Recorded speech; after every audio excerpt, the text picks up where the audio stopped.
అందరికీ నమస్తే అండి.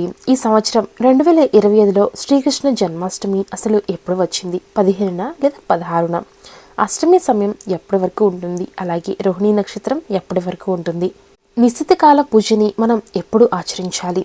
సాక్షాత్తు ఆ శ్రీకృష్ణ పరమాత్ముడికి, ఆ కృష్ణుడికి మనం కొన్ని నైవేద్యాలను సమర్పించుకున్నట్లయితే మనకుండేటువంటి దారిద్ర్యం, కష్టాలన్నీ కూడా తొలగిపోతాయి.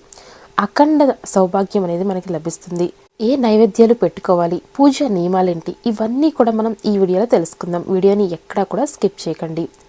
ఈ సంవత్సరం మనకి శ్రీకృష్ణ జన్మాష్టమి చాలా స్పెషల్ అని చెప్పవచ్చు. ఎందుకంటే కొన్ని యోగాలతో కలిసి వచ్చింది.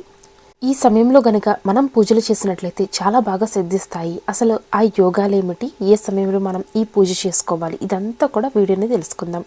అయితే వీడియోని ఎక్కడ కూడా స్కిప్ చేయకండి. ఇంకా మన ఛానల్ని సబ్స్క్రైబ్ చేసుకోలేదంటే వెంటనే సబ్స్క్రైబ్ చేసుకోండి. ఇలాంటి మరిన్ని వీడియోస్ మీ అందరికీ కూడా వస్తూనే ఉంటాయి. హిందూ సంప్రదాయంలో ప్రతి సంవత్సరం శ్రీకృష్ణ జన్మాష్టమితో ఘనంగా జరుపుకుంటూ ఉంటారు.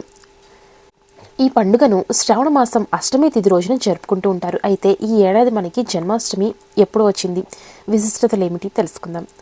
శ్రీకృష్ణుడు శ్రావణ బహుళ అష్టమి రోజున రోహిణీ నక్షత్రంలో జన్మించాడు. ఈ ఏడాది శ్రీకృష్ణ జన్మాష్టమి 2025 ఆగస్టు 16వ తేదీన మనకి వచ్చింది.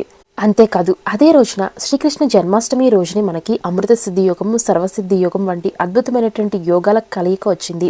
అంతేకాదు ఈసారి శ్రీకృష్ణ జన్మాష్టమి రోజునే మనకి భరణి, కృతిక, రోహిణి నక్షత్రాల కలయిక కూడా ఉండడంతో ఈసారి పండుగ మరింత విశిష్టత చేకూరుకుంది.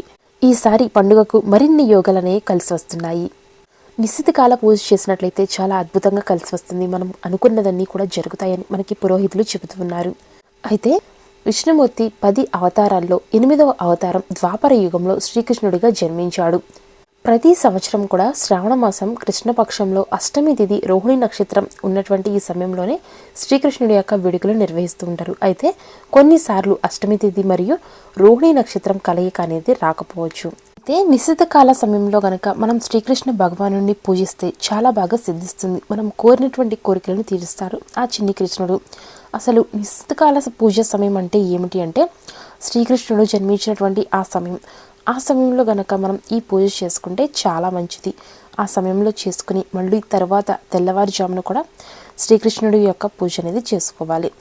ఆ సమయం ఎప్పుడు వచ్చింది అంటే ఆగస్టు 15వ తేదీ శుక్రవారం 11:50 మనకి ఈ గడియలు అనేవి మొదలవుతున్నాయి. ఇక్కడ నుంచి కూడా మనకి శ్రీకృష్ణాష్టమి అనేది ప్రారంభమవుతుంది. ఇక్కడ నుంచి మనకి 16వ తేదీ శనివారం రాత్రి 9:35 వరకు కూడా శ్రీకృష్ణ జన్మాష్టమి ఉంటుంది. అయితే నిశ్చితకాల పూజ సమయం మనకి ఆ శ్రీకృష్ణ భగవానుడు 12:05 జన్మించాడు కాబట్టి ఆగస్టు 15వ తేదీ 12:05 అంటే తెల్లవారితే మనకి 16వ తేదీ వస్తుంది. ఆ సమయంలో మనం ఈ పూజ అనేది చేసుకోవాలి. ఇక రోహిణీ నక్షత్రం అయితే మనకి ఆగస్టు 17వ తేదీన తెల్లవారుజామున 4:38 ప్రారంభమవుతుంది.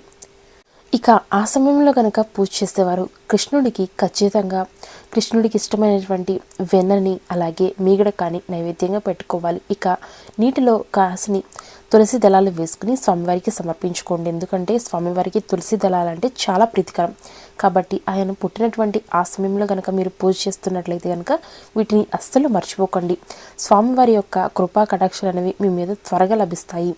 ఇక తెల్లవారుజామున పూజ చేసుకునే వారంతా కూడా ఇంటిని చక్కగా శుభ్రం చేసుకుని ఆ రోజంతా కూడా ఉపవాసం ఉండాలి. ఇక సాయంత్రం శ్రీకృష్ణుడికి చాలా విశేషంగా పూజలు అయితే చేసుకుంటూ ఉంటారు. స్వామివారికి ఇష్టమైనటువంటి పండ్లు, సొంటి, బెల్లం, కరిగినటువంటి వెన్న, మీగడ ఇటువంటి వాటితో స్వామివారికి నైవేద్యాన్ని పెట్టుకోవాలి. వివిధ రకాలైనటువంటి పిండి వంటలు నైవేద్యాలు పెడుతూ ఉంటారు.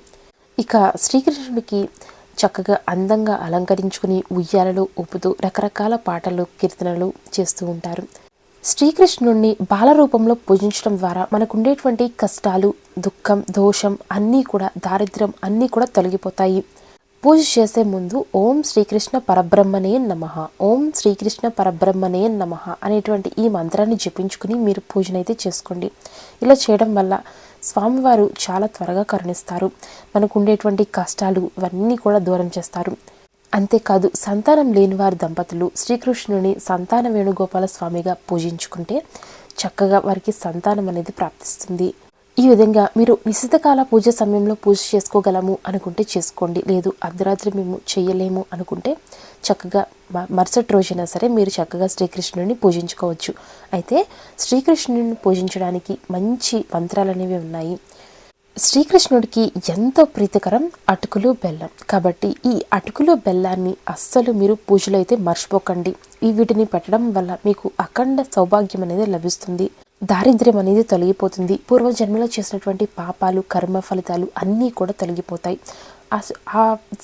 ఆ శ్రీకృష్ణుడికి ఇష్టమైనటువంటి ఈ అటుకులు బెల్లంతో పాటుగా వెన్నని పెట్టారంటే మీకు ఉండేటువంటి కష్టాలని తొలగిపోయి మంచి సౌభాగ్యం, అలాగే మంచి మీరు పట్టిందల్లా కూడా బంగారం అవుతుందని చెప్పవచ్చు. ఇక శ్రీకృష్ణుడిని పూజించడానికి కొన్ని మంత్రాలు అయితే ఉన్నాయి. వీటితో శ్రీకృష్ణుడిని కనుక పూజించినట్లయితే మీకు నిజంగా ఇంట్లో ఉండేటువంటి కష్టాలు దారిద్ర్యం అన్నీ కూడా తొలగిపోతాయి. ఓం నమో భగవతే వాసుదేవాయ నమః లేదా ఓం కృష్ణాయ వాసుదేవాయ గోవిందాయ నమో నమః. ఈ రెండిట్లో ఏ మంత్రాన్నైనా సరే మీరు జపించుకోవచ్చు. ఓం నమో భగవతే వాసుదేవాయ నమః లేదా ఓం కృష్ణాయ వాసుదేవాయ గోవిందాయ నమో నమః. ఈ రెండిట్లో ఏ మంత్రాన్నైనా సరే జపించుకొని ఈ కృష్ణాష్టమి వేడుకలని చక్కగా జరుపుకోండి.